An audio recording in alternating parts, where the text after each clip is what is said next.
Hello students, next exercise 3.2 के first question के 3 parts में लिख दिए हैं सॉल्व बाय सब्स्टिट्यूशन मेथड। तो फर्स्ट ऑफ ऑल ये पता होना चाहिए व्हाट इज सब्स्टिट्यूशन मेथड। जैसे कि नाम ही सजेस्ट कर रहा है टू सब्स्टिट्यूट, दैट इज आप किसी एक इक्वेशन में से एक वेरिएबल की वैल्यू कैलकुलेट कर लें और सेकंड में पुट कर दें। फॉर एग्जांपल अगर आपने x की वैल्यू 1 से निकाली है तो 2 में पुट कर दें, और you can take value of y from 1 and put in 2। इसका उल्टा काम भी कर सकते हो। सपोज इक्वेशन नंबर 2 से x की वैल्यू निकाल लो इवन देन, और y की वैल्यू निकाल लो even then, answer will not change. कुछ स्टूडेंट्स को मिसकंसेप्शन होता है नहीं हमेशा फर्स्ट इक्वेशन ही लेनी चाहिए, तो इट इज एब्सोल्युटली रॉन्ग। आप किसी इक्वेशन से किसी वेरिएबल की वैल्यू निकाल लो, आंसर नहीं बदलेगा, दैट इज फॉर श्योर। और इसे वीडियो को लास्ट तक देखना क्योंकि थर्ड क्वेश्चन इसमें डिफरेंट है, ये आपको कुछ नया सिखाएगा थर्ड पार्ट इसका। तो इनको सब्स्टिट्यूशन मेथड सिखाता हूं कैसे यूज करना है इसको। जैसे सपोज फर्स्ट इक्वेशन है, इसके सॉल्यूशन के लिए I will write by equation number 1। तो x is equal to 14 minus y। तो मैंने x वहीं रखा, y को उधर लेगा 14 माइनस y। तो मैंने x की वैल्यू 1 से निकाली है, तो ऑब्वियस है 1 से निकालने के बाद 2 में पुट करेंगे। तो I will right put in 2, put in equation number 2। इसका मीनिंग है कोएफिशिएंट प्लस माइनस साइन कुछ भी टच नहीं करना, सिर्फ x की जगह ये लिखना है, दैट्स ऑल, ये याद रखना। जैसे इसमें x आ गया, x की जगह पुट कर दिया 14 माइनस y, फिर minus y as it is equal to 4 as it is, simply value put किया है। देन ये दोनों ऐड होके माइनस 2y बन जाएगा इज इक्वल टू 4, यहीं का यही है। 14 उधर जा रहा है तो 14 माइनस हो जाएगा, और minus 2y is equal to 4 minus 14, तो ऑब्वियस माइनस का बड़ा है तो माइनस का 10 आ जाएगा। माइनस से माइनस कैंसिलेशन, और y इज इक्वल टू 2 यहां मल्टीप्लाइड है, इधर आके डिवाइड हो जाएगा, तो आंसर आ गया y इज इक्वल टू 5। और इसमें इंटरेस्टिंग बात यह है कि y की वैल्यू या x की वैल्यू निकलने के बाद आप इसे आइदर इन 1 और इन 2 कहीं पुट कर लो, फिर नहीं बदलता आंसर, कभी चेंज ही नहीं हो सकता। अब आप इसे आइदर इन 1 और इन 2 कहीं पुट करो। सपोज मैंने लिखा पुट इन इक्वेशन नंबर 1, तो जहां y आएगा वहां 5 पुट करना है, x plus 5 is equal to 14, और x is equal to 14 minus 5, और x इज इक्वल टू 9, तो it is the answer of first part. तो ये हमने किया है सब्स्टिट्यूशन मेथड से। अब सेकंड है, देखिए सेकंड में हम चाहें तो s की value in terms of t express कर लें और उसमें पुट कर दें, बट आई विल एडवाइज कि जब भी डिनोमिनेटर पड़ा हो तो आप एलसीएम लेके पहले डिनोमिनेटर खत्म कर लो, तो उससे कैलकुलेशन इजी हो जाएंगी, दैट विल सेव टाइम और कॉम्प्लिकेशन आपको फील नहीं होगी। जैसे ये पार्ट है तो इसके सिंप्लीफाई कर लें, तो यह s upon 3 plus t upon 2 is equal to 6। तो इसमें एलसीएम लेने का भी मेथड बता दूं, एक ही स्टेप में आप कर सकते हो। डिनोमिनेटर की जितनी टर्म्स हैं उनके एलसीएम से मल्टीप्लाई करो तो सिंगल स्टेप में क्वेश्चन खत्म हो जाएगा। जैसे ये है डिनोमिनेटर में 3 और 2 का एलसीएम 6, तो पूरी इक्वेशन को 6 से मल्टीप्लाई कर दो, दैट्स ऑल। अदरवाइज आप एलसीएम लोगे, क्रॉस मल्टीप्लाई करोगे, उसकी नीड नहीं है, सिंगल स्टेप में। अब s/3 को 6 से करोगे, ये कट करके 2s आ जाएगा, प्लस t/2 को 6 से करोगे तो 3t आ जाएगा, और 6 को 6 से करोगे तो 36 आ गया। तो हमने थ्रू आउट 6 से मल्टीप्लाई करें। ध्यान रखना कई स्टूडेंट इसको यहां मल्टीप्लाई करना भूल जाते हैं और सारा क्वेश्चन बेकार हो जाता है, तो it is to be multiplied throughout. Second equation ये वाली है, दैट इज इसे चलो हमने 1 मार्क कर लिया, जो मेरे पास थी s minus t is equal to 3, इसे 1 मार्क कर लिया और इसे 2 मार्क कर दिया। हमने सिर्फ डिनोमिनेटर खत्म किया है अभी तक, तो पहला स्टेप समझ गए आप।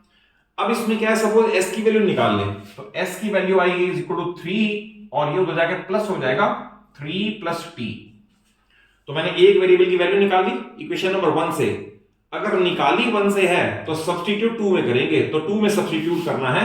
जहां भी ऐसा है ना तो कोएफिशिएंट टच होंगे और ना साइन प्लस माइनस, तो मेरे पास है 2s, s means 3 plus t। ध्यान रखना ये ब्रैकेट लगा के चलनी है, क्योंकि 2 कोएफिशिएंट s का है, तो 2 और s की value 3 plus t, then plus 3t as it is equal 36 as it is. अब इसको मल्टीप्लाई करोगे, बनेगा 6 plus 2t plus 3t is equal 36।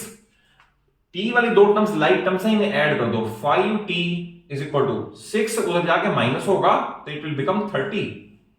फिर 5 यहां मल्टीप्लाइड इधर के डिवाइड होगा, तो therefore t is equal to 30/5 6। अब t इज इक्वल 6 आने के बाद आप इसे आइदर इन 1 और इन 2 कहीं पुट कर लो, answer will not change. Suppose मैं इसे 1 में पुट कर दूं तो 1 वाली इक्वेशन थी ये, तो s minus t is equal 3 था, और मेरे पास t की वैल्यू आ गई 6, तो I will write s minus 6 is equal 3, s is equal to 3 minus 6 उधर जाएगा प्लस 6 हो जाएगा, याद रखना प्लस 6, तो s इज इक्वल टू 9, तो s is equal to 9 and t is equal to 6 is the answer. अब थर्ड बड़ा इंपॉर्टेंट देखें, अगर आप इसे सॉल्व करने लगोगे ना, तो पहले मैं आपको बता दूं कि व्हाट यू विल गेट। जब ऐसा सॉल्व करोगे सॉल्व नहीं होगा। What you will get a universal truth, 1 is equal 1, 2 is equal 2, 0 is equal 0, एक यूनिवर्सल ट्रूथ आ जाएगा। वो कैसे पता चला?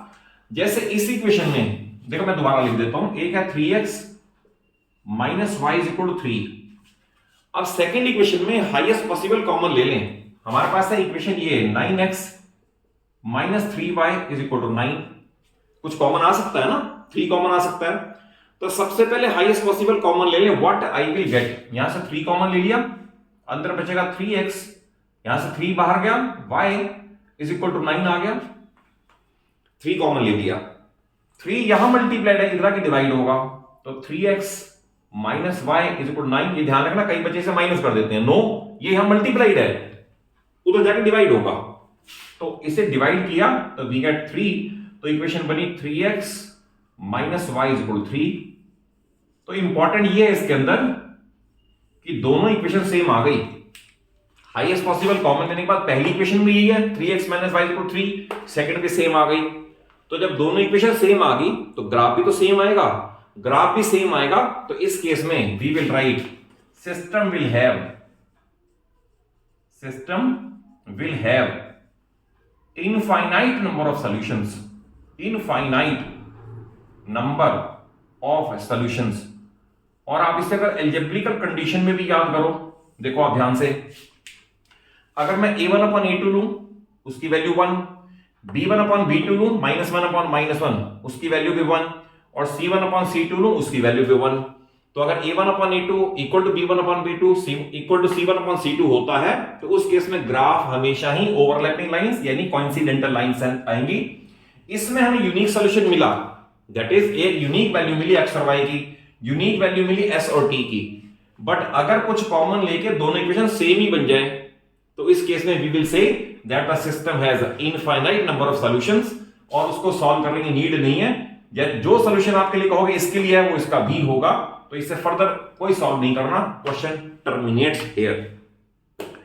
तो अगर कॉन्सेप्ट वाइज वीडियो अच्छी लगी हो, अच्छे से समझ आया हो, तो जरूर एक अच्छा सा लाइक दो वीडियो को, और मेरे चैनल के सभी शॉर्ट्स को जरूर व्यू करो, क्योंकि हर शॉर्ट्स में 9th और 10th का concept based deep rooted knowledge है। आप उन्हें देखें और उनका एडवांटेज लें, सो दैट जब तक आपकी नॉलेज रिच नहीं होगी तब तक आप रट के क्रैम करके 9th 10th में बहुत अच्छा स्कोर नहीं कर सकते। तो I will wish for you कि आप नॉलेज अच्छी तरह से गेन करें, और चैनल सलूजा क्लासेस को जरूर सब्सक्राइब कर लो, सो दैट आपको सारा सिलेबस इजीली यहां पर अवेलेबल हो जाए। Thank you for watching the video.